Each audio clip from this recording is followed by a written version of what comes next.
oo ku faraxsanahay caawa idinkoo dee soo qalin jabiyey tababar fiican soo qaatay diyaar u ah dalkiinna inaad xoraysaan kala dagaalantaan al-shabaab iyo cadowga ku soo duulay nabadaysaan aad baan ugu faraxsanahay inaan idinla kulmo halkan idinku arko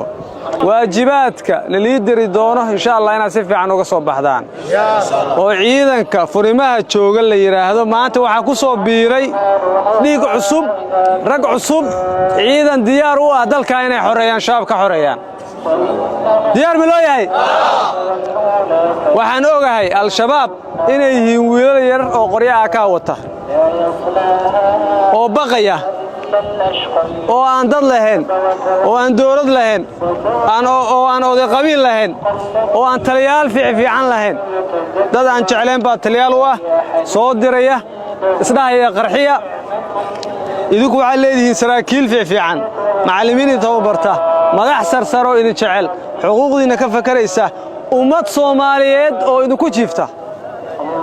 shabaab ummadda haysataa ummadda Soomaaliyeed meel walba ay joogto maantay waxay raalli ka tahay shaqada laga hayo dhulkaas oo lagu dagaalamay al-shabaab ooshan marka hadda caawa aan halkan u taaganahay waxaan rabaa duu Ilaahay yiraahdo taariikhda inay qorto taariikhda bahal dahab inaan ka galno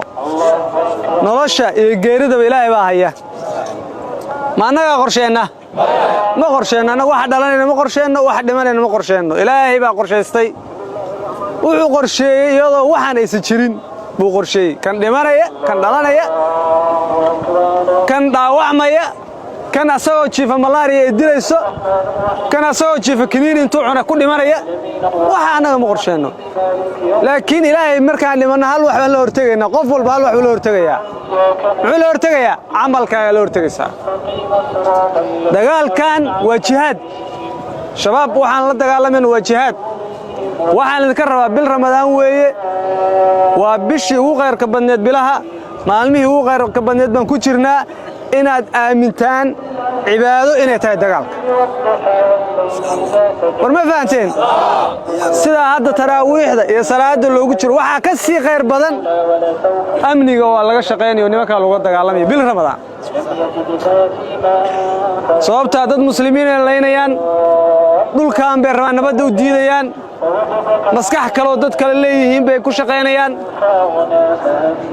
عندنا Soomaali waxa uma dhimin wadankeena difaacanayna war ma cid baa wax dhinteen nabad baan rabnaa nolol baa la rabaa Soomaalina horumar dheer rabtaa shabaab laakiin taa ma rabto dhiigeena la rabaa inaan ku xoreyno al-shabaab war diyaar ma loo yahay oo aan la gaban oo la butaacdo soo diyaar ma maahan ilaahay idinkiis ilaahu waa u jeedaa waa guuleysanayna وانا بلان قادين سو بلان مان السلام عليكم ورحمة الله وبركاته.